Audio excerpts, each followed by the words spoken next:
ইরানের হামলায় বিধ্বস্ত আমেরিকার যুদ্ধবিমানের নিখোঁজ পাইলটকে জীবিত উদ্ধার করা হয়েছে বলে নিশ্চিত করেছেন প্রেসিডেন্ট ডোনাল্ড ট্রাম্প। রবিবার ভোরে সামাজিক মাধ্যমে এক পোস্টে ট্রাম্প জানান, উদ্ধারকৃত পাইলট সামান্য আহত হলেও বর্তমানে আশঙ্কামুক্ত রয়েছেন।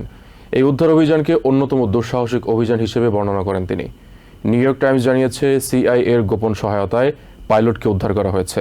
সামরিক বিশ্লেষক ও সাবেক সেনা কর্মকর্তারা এই সাফল্যকে গোয়েন্দা কৌশল ও উন্নত প্রশিক্ষণের প্রতিফলন হিসেবে দেখছেন। এদিকে উদ্ধার অভিযানে ক্ষতিগ্রস্ত বিমানগুলো শত্রুপক্ষ যেন ব্যবহার করতে না পারে, সেজন্য সেগুলো ইচ্ছাকৃত ধ্বংস করে দেওয়া হয়েছে বলে দাবি করেছে পেন্টাগন। ইরানের হামলায় আমেরিকার F-15E যুদ্ধবিমান বিধ্বস্ত হওয়ার 2 দিন পর বিমানটির নিখোঁজ পাইলটকে জীবিত উদ্ধার করেছে আমেরিকার সামরিক বাহিনী। রবিবার ভোরে নিজের সামাজিক মাধ্যম ট্রুথ সোশ্যালের এক পোস্টে বিষয়টি নিশ্চিত করেন প্রেসিডেন্ট ডোনাল্ড ট্রাম্প। ওই পাইলট বর্তমানে নিরাপদ ও সুস্থ আছেন উল্লেখ করে এই উদ্ধার অভিযানকে দেশের ইতিহাসের অন্যতম দুঃসাহসিক অভিযান হিসেবে আখ্যায়িত করেন তিনি। গত 3 এপ্রিল ইরানের আকাশ প্রতিরক্ষা ব্যবস্থার মাধ্যমে যুদ্ধবিমানটি ভূপাতিত হওয়ার পর বিমানে থাকা 2 জন ক্রুর মধ্যে একজনকে দ্রুত উদ্ধার করা গেলেও ইউএস এয়ারফোর্সের ওয়েপন্স সিস্টেম অফিসার বা কর্নেল পদমর্যাদার কর্মকর্তা ইরানের দুর্গম পাহাড়ি এলাকায় আটকা পড়েন। তাকে উদ্ধারে কয়েক ডজন বিমান এবং স্পেশাল অপারেশন ফোর্সের সমন্বয়ে একটি উচ্চ ঝুঁকিপূর্ণ অভিযান পরিচালিত হয়।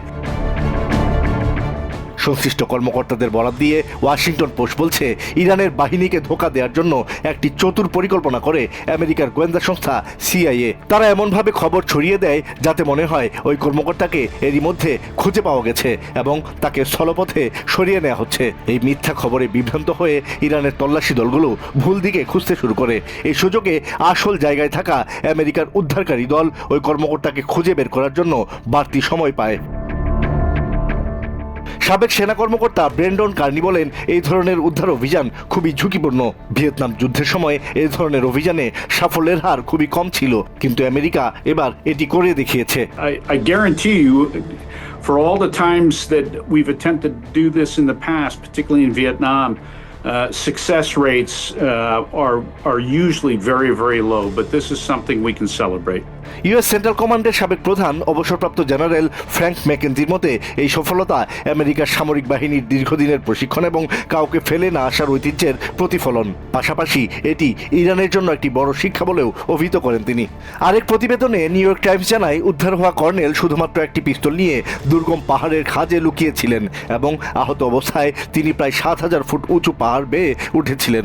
অবসরপ্রাপ্ত মেজর জেনারেল র্যান্ডি ম্যানার এই তথ্যটির সত্যতা নিশ্চিত করে এটিকে সাহসিকতার এক অনন্য উদাহরণ হিসেবে বর্ণনা করেন।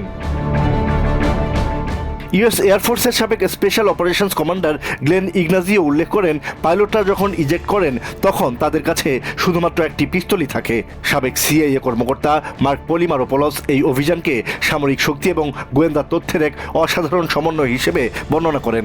আমেরিকার সামরিক বাহিনী এই উদ্ধার অভিযানে ব্যাপক সাফল্যের কথা বললেও অভিযানে ব্যবহৃত 2টি বিমান ও হেলিকপ্টার ভূপাতিতের দাবি করেছে ইরান। তবে পেন্টাগনের দাবি, উদ্ধার কাজের সময় দুর্গম পাহাড় ও প্রতিকূল আবহাওয়ার কারণে 2টি C-130 কার্গো বিমান এবং 2টি MH-6 হেলিকপ্টার ক্ষতিগ্রস্ত হয়। শত্রুপক্ষ যেন সেগুলো ব্যবহার করতে না পারে, ইচ্ছাকৃতভাবে সেগুলো ধ্বংস করে দেওয়া হয়।